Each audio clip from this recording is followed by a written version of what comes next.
What's up, everybody? Welcome to the Loud Spot. I'm your host, Sebastian, right out of Oklahoma City. I got my co-host, Southern Flame, Don McIntyre, joining us this evening. And I also have the band Brave the Sea. We got Vito and Maddie. Here we go.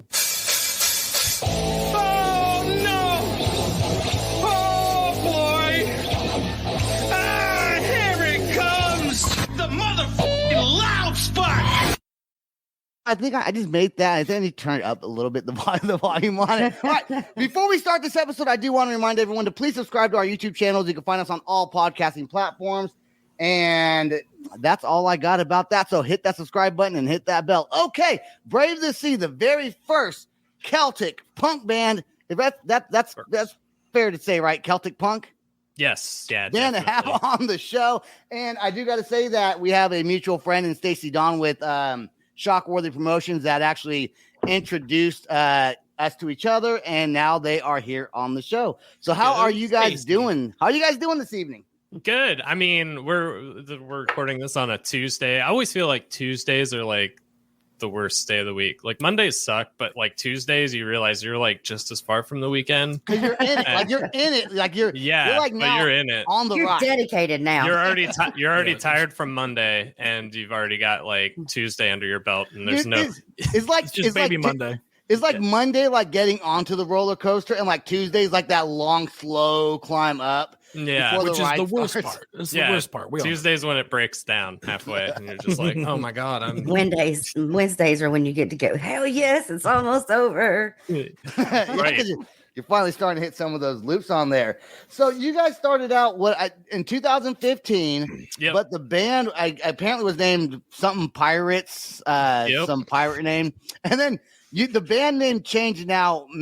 Vito's actually Were you in the band first, and then Vito joined on later on as a singer? Yeah. So Vito and I have known each other since like T-ball.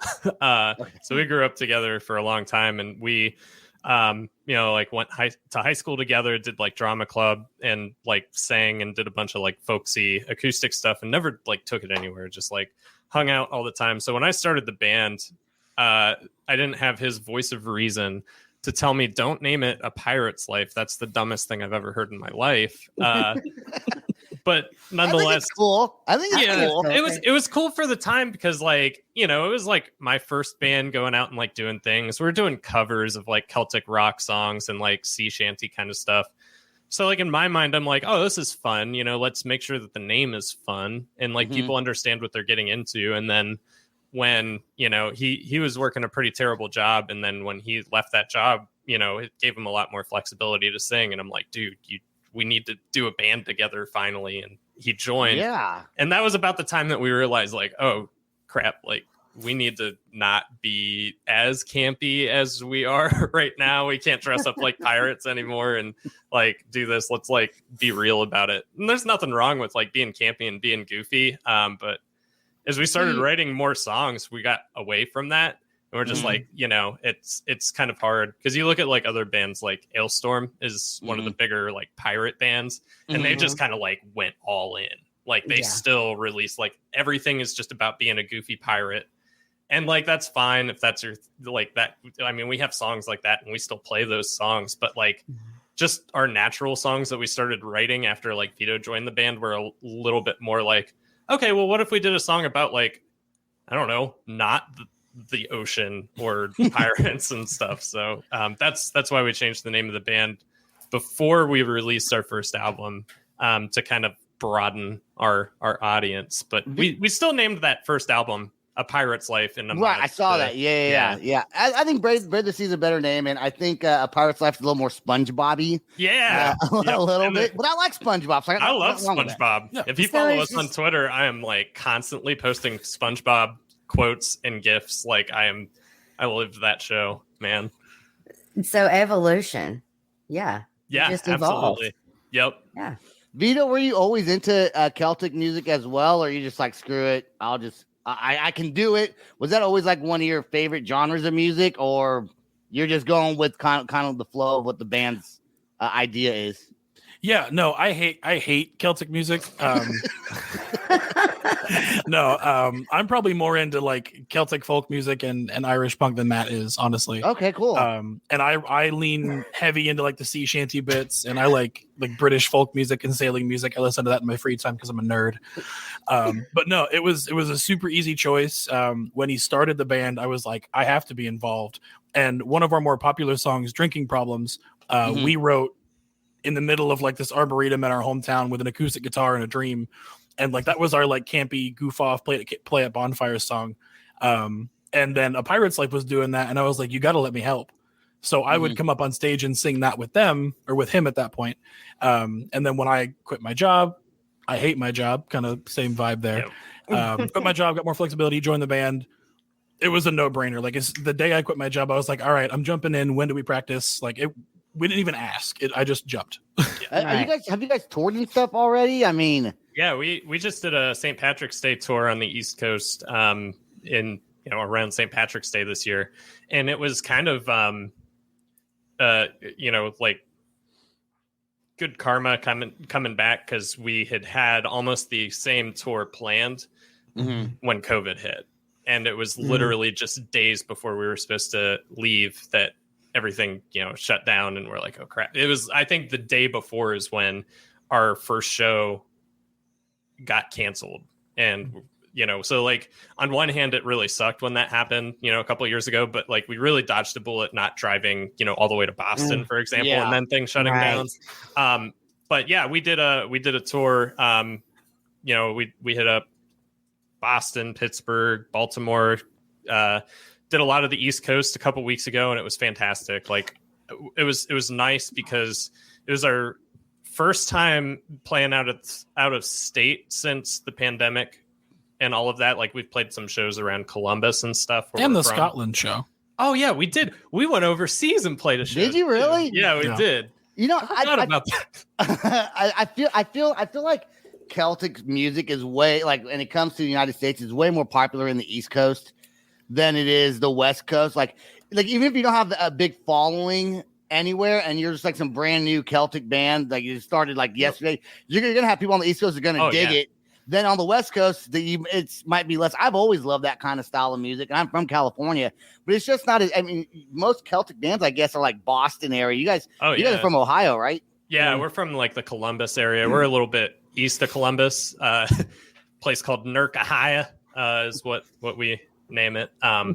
It's always funny when someone asks me like, where are you from? I'm like, oh, Newark. And they're like, New Jersey? And I'm like, nope. We're from Columbus. I actually had a guy like get mad at me once because I said we're from Newark, and he thought we meant Newark, New Jersey. He's like, he was from like, there's only one Newark. God damn it. He was from like the Bronx. So he's like, you're from Newark, New Jersey. And I'm like, no, man, we're from Newark, Ohio. It's, right. Oh, okay. I guess New York's don't like the New Jersey. Yeah, exactly. They're beefing over there.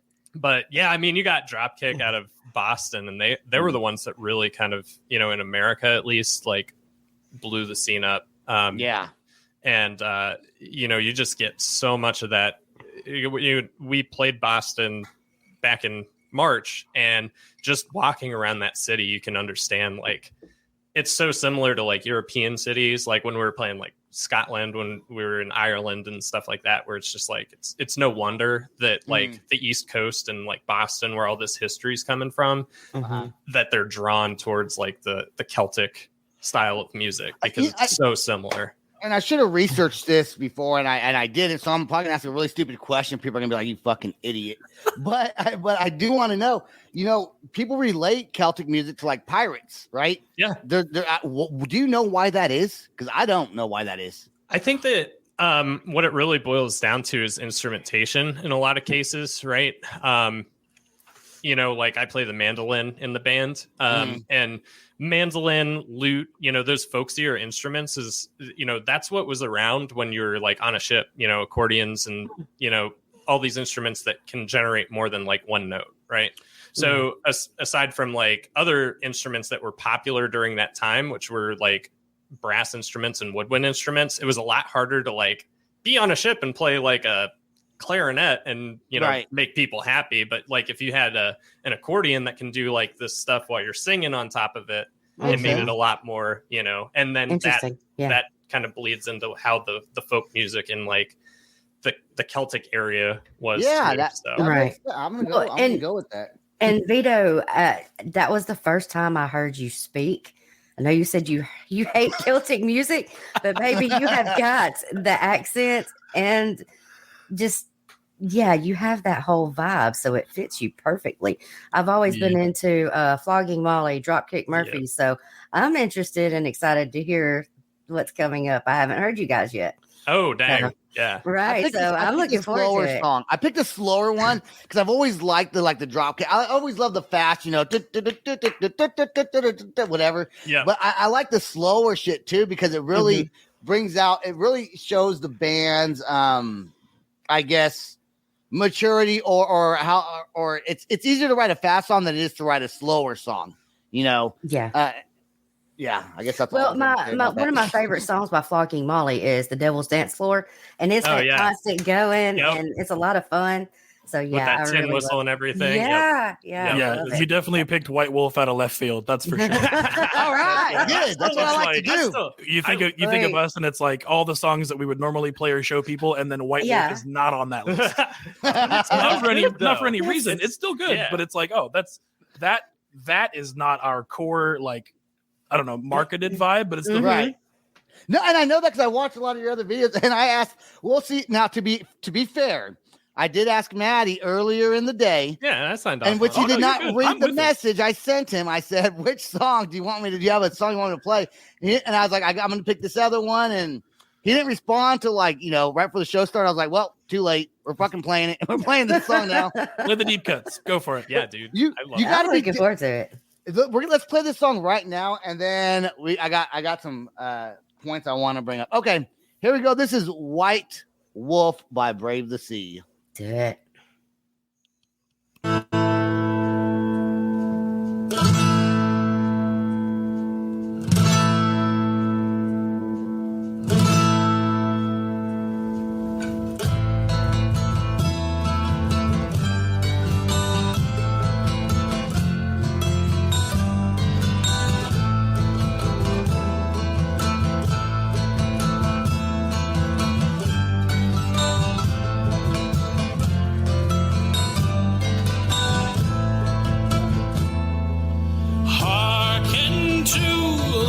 Tale of your witcher, dancer of silver and steel.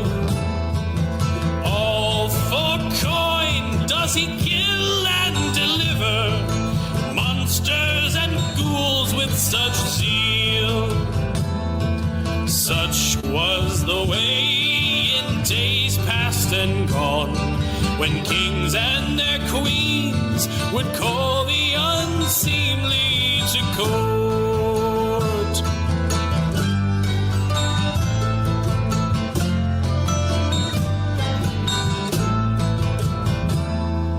Brave white wolf and dashing companion, seeking lilac and berries of goose, singing and laughing from Medern to Velen and the Emperor's high courts of fools.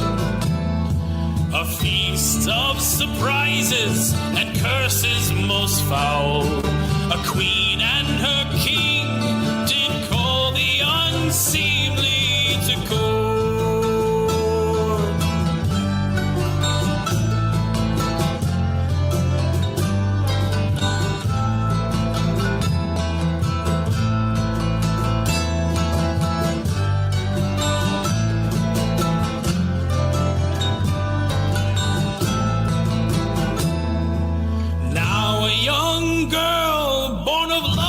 True endeavor takes up a sword in her hand. Though just a child, she bears something greater than anything yet seen by man. With mugs full of ale and eyes full of dreams, sit by the fire and hear now the tale as I sing.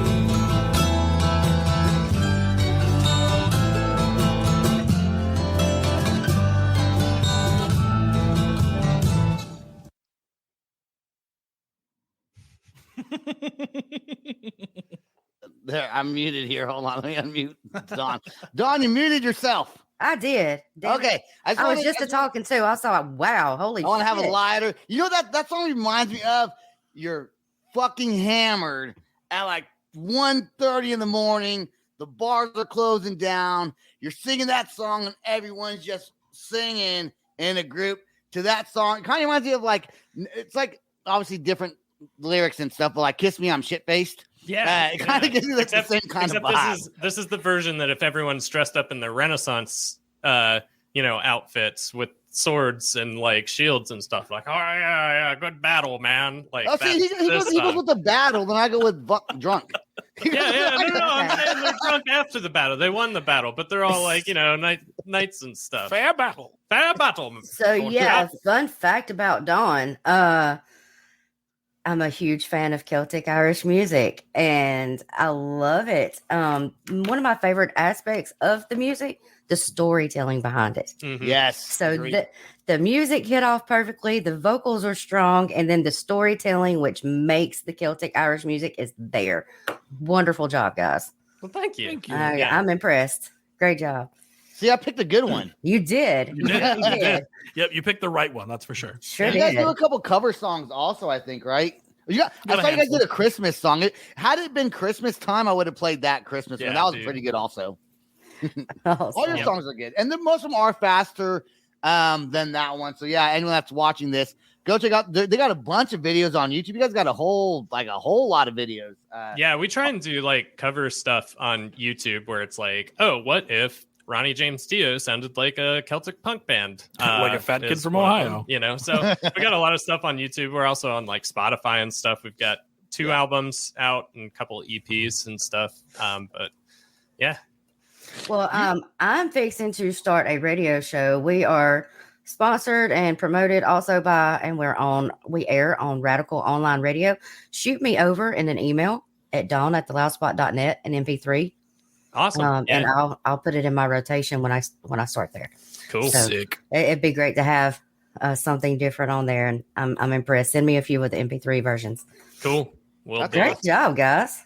What when you start when you say you're going to start a Celtic band, you really got to go in because you got an accordion, you got the mandolin. Yeah. Like you can't you have to do it. And all your other and most of your songs, do you normally have an accordion playing as well? Mm-hmm. Yeah. We got a dedicated accordion player. He started as the bass player of the band because none of us I don't know. Like maybe there are certain areas that more people play accordion, but nobody in Central Ohio that I've ever met in my life is like, oh yeah, I'm an accordion player. I don't know. You know what I mean? Even casual. I don't personally know, and if I do personally know one person that plays accordion, they've never told me they played the accordion. Yeah. It's a shameful thing, they want to hide it themselves. There you go. Quit hiding. No, That's it's- interesting. It's not something you brag about. It's super nice we have one because obviously we're missing a violin piece or a bagpipe piece, the big ones you hear in Dropkick and Flogging. But no, the accordion's a nice anchor. I think without it we would just sound like a weird pop punk band that's trying too hard. But it's super nice, and we put a lot of effort into getting a good accordion, and he's put a lot of effort into learning it and becoming really good at it. So it really is the cornerstone of the sound, I think, in a lot of ways, apart from just the way that things are written. Yeah, You not guys to thought about playing the bag?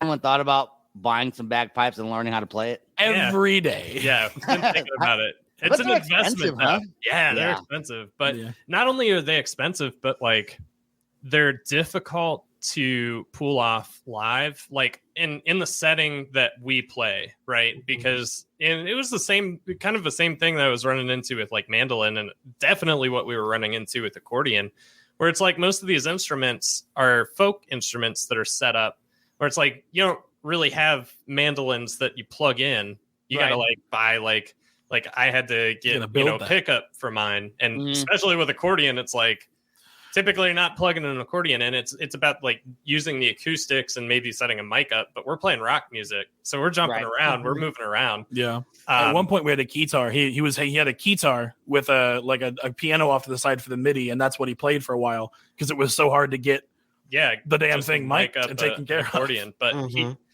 with bagpipes. So with the accordion, it's, he invested in a digital like one that's really cool. Like this thing sounds exactly like an accordion, but you can plug it in, you can make it like keyboard, and with my mandolin, I was able to get, they do mandolin pickups and whatnot, but with bagpipes, like as a wind instrument, like, I mean, even when I saw like Dropkick Murphys and they bring their piper out, he's got to stand in a certain spot so that the mic hits him, and it's like, it's a big deal. Yeah, it's like it's a cool sound, but like as a rock band, like you're isolating one person on the stage, so it's like making those logistics work too is tricky. But I mean, we definitely want to experiment with bagpipes. It's just that'd be cool. I think I've said your style of music on. I think I said like Celtic more than I've said anyone else's style of genre on this show ever. No matter, I don't even say it. Metal. I wonder how many times I said that word. Like probably like 7 or 8. I don't know. That's so funny. I normally don't do that. It's just such a unique style of music. That's that's probably why it's not like just a regular metal band or hip hop or country person we may have on the show or a pop artist or whatever. So 5 years. Oh no, sorry, 7 years, but 6 years with Vito. Right. Yep. And 2 studio albums. Yeah, 2 studio albums and some singles. Yep, singles and EPs. Yep. When did you realize? Was it a very serious band off the bat when he started, or were you guys still just kind of fucking around? Are you guys even? But you guys are serious now. You guys are like, we're doing this. Yeah, I came in and I settled everybody down. I was like, all right, listen. Yeah, here, big joke. Man arrived. It did not happen that way. Yeah. No. It was a goofy start. It was a goofy ride, and we're still goofy and dumb. It's just we realized that we wanted to do this. Like, this is what we want to do. We want to quit our jobs and do this full time. And I mean, the gimmicky pirate thing we weren't 100% committed to, so we didn't do it. And we pivoted, we shifted, and that was the evolution, natural progression of things. But we are still dumb and goofy and do dumb shit. But that's great. That's the fun aspect of it. You suck I know. the fun out of it. You suck the joy out of it. So yeah, hell yeah, have fun. Yeah. What are you guys planning on? Do you guys have any tours lined up for like 2022? Yeah, we are working on another run on the East Coast in September. We've got a couple of shows that are tentatively confirmed, but we just started the process of booking that out about a week ago. And then we're also going to be, we got a couple of shows booked for the summer as well. I can't talk about some of them yet because they haven't released like lineups and whatnot. But yeah. We definitely, you definitely going to be able to catch us live here in the remainder of 2020. I wish you guys would come like to Oklahoma or like do like a West Coast thing. That. Yeah, we'll get there. do you guys have a booking agent and a manager, or is just all your own? We're all DIY. How much money you got? I mean, like, I'd love to not be a DIY, and maybe it's like part of the Celtic thing. Like we've gotten really good traction and like just analytics, good Spotify streams and stuff. And I don't know. Yeah, you guys got I looked at it. Yeah, I was like, let me see what these guys got before I let them on the show. I feel like you got 66,000 some of that monthly listeners as of like right today. Yeah, but so like we've four of reached us out work to in like, marketing. Sorry, my bad. I was just four of us work in marketing, so we get to cheat a little bit. But we've reached out to like people to manage us, people to book us, all this. Like we don't want to do this work. Like it's kind of like DIY, not by choice, but we'll still do it. And like I don't know if it's the Celtic band thing where they're just like, oh, that's a little too weird for me. And I wonder if it's hard to book you guys with other bands though. Like I know several booking agents, they work with like harder rock bands, and for them to pick up someone like you, it may be harder because, I guess they would just throw you on with any kind of, I guess, a punk group, really. Yeah. Who they'd probably throw you on with. We've played with metal bands, we've played with rock bands, we've played with punk bands, we've played with folk bands, and it's always gone over well, because like we've got a pretty good breadth of types of music that we cover where it's like, oh, we're going to be playing with kind of like a more acoustic-y act. We'll just play, these 6 songs because they're more like that versus like we played the Maryland Folk Metal Festival a couple of years back. So we're playing with like, like we're supposed to be playing metal. with, Tanger Cavalry. We were playing with like Lure and Frost Giant, and they're like power metal, like Viking metal kind of stuff. Right. So it's like, oh, cool. We'll play these 6 songs, and they all went over well too, But then, awesome. So it's like, I don't know if that's if it's, not having played too many tours yet or what it is, but I mean, in the meantime, like, we're fine doing the DIY stuff. Yeah, because it's just what we've always done. So, and it's worked out pretty well. But I Yeah. also think it's like Celtic, when you look at it from an outside perspective, Celtic punk, Irish rock music, you have like 1 week of the year. And at most you have 1 month. Like you have March, and that is the only time that you're viable. I'm thinking is like maybe the opinions some of these guys have. Like we play with all these different bands, and we play different genres, and we do different things. But like, how do you book Celtic Irish music that isn't around St. Patrick's Day, or that isn't around Salty Dog, or that isn't around when Dropkick or Flogging is doing a tour? Like, who sparks the interest in that? Because it's obviously not sparking itself. So we try to branch out and bridge that gap a little bit, but that's like the only thing I can see, because we're cool and we do stuff and we want help. Well, I was wondering, you said you're coming to the East Coast. Are you coming southeast to Alabama? not yet. But Okay. we do have, Well, I have some suggestions for you, because actually there's a big following here in Birmingham, Alabama. And I have several different venues to suggest to you guys after the That'd be show. awesome. If you would like, we can get in touch and We're- go from there. We're really good friends with another Celtic punk band out of Atlanta called the Muckers that Mhm. they tour up the East Coast and down around there all the time. So like, that would be cool because we'd be able to meet up with them and maybe Right. do like a leg. That'd be great. Vito brought up an interesting point where, I guess I didn't think about that, and you guys probably didn't think about it starting the band. It may be harder to get shows around St. Patrick's Day. It's gonna be easy to probably really book a show because of Sal. But outside of that, I guess because I listen to different kinds of punk music and Dropkick and stuff, I don't really relate it to St. Patrick's Day. Yeah. But most people probably do. Yeah. And for us, it's weird too, because we've got a big Celtic festival here in central Ohio that happens in August every year.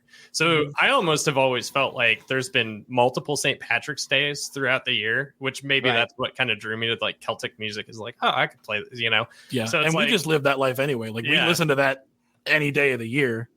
So that, Is Celtic bigger in Ireland or Scotland or? oh, Scotland. You know Scotland? where it's huge is Italy and Germany, and like mainland Europe it's unreal. cuckoo for I'll tell you where it's not huge. Oklahoma. Yeah, man. Except in my house. Yeah. Yeah. Well, I've No. noticed down on the and Gulf Coast, it's really big down there too. Yeah. They have like all Mississippi the area. pirate Big party festivals. community, yeah. Florida, South Alabama, Mississippi, Louisiana. Yeah. Anywhere Well, there's a party or nautical things to be had. Absolutely. Yeah. What you guys, I do want to talk about. We're getting it off here pretty soon. I do want you to stay on the show though after we play the outro song, because Don has some questions after the show. I do want to mention your guys, your t-shirts on your website. You guys have some really neat merchandise. One of the shirts I saw that I liked was like an octopus. Yeah. Kind of really cool. I mean, seriously, you guys got some great merch, and you guys designed that all yourselves also, or do you have? Yeah, so our drummer, he's friends with this guy named Dan Lerner, who goes by Omni Graphicon, and he's done artwork for like Ghost and Metallica and stuff. But they like grew up together back in the day, and he's done the majority of our artwork. So the Kraken, Murders 3, t-shirt stuff. So he's done all of our t-shirt designs, and he's incredible. So. That is so cool. You can find all your stuff. Like I said, it's all on Spotify, Apple Music. I think you guys have a link tree. Mhm. I went there, and that's where I went to your YouTube, and I was able to go to your website, and that's where I saw your merch on there. And But did you Yeah. see the OnlyFans? I subscribed actually. Someone's So- got to make some more content. Vito. Somebody has self-confidence issues. Still waiting for my nudes to come. What's the name of your website? BraveTheSeaBand.com. There you go. And seriously, people, go check out their music videos. That's all the time we got for the show. Vito, Maddie, thank you so much for joining. Shout out to Shockworthy Promotion, Stacy Dawn, for hooking us up. And when she sent you guys to me, I was like, finally, you're getting me now a band that I want to talk to. So good job with that, Stacy. We love you, and we really appreciate it. That's all the time we got. Please subscribe to our YouTube channel, like I said earlier, and check us out on all podcasting platforms. It'll be Monday night when this thing airs. That's all the time we got. So Peace out. Rock on. Much love. And much love. Thanks, I found guys. the outro. I found Say the that. outro. Here it is. Da-da-da. This is the Loud Spot outro by Nothing Short of Tragic. Is this all talk with no action? No. Is this my thoughts with distraction? No.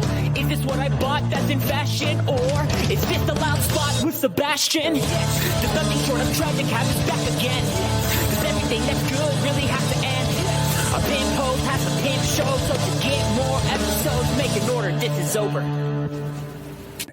Thanks for watching our video. Don't forget to click the like and share button. Don't forget to go to our YouTube and subscribe. If you want to listen to our audio and pick up some cool merch, go to www.theloudspot.net. Peace out. Rock on. Much love.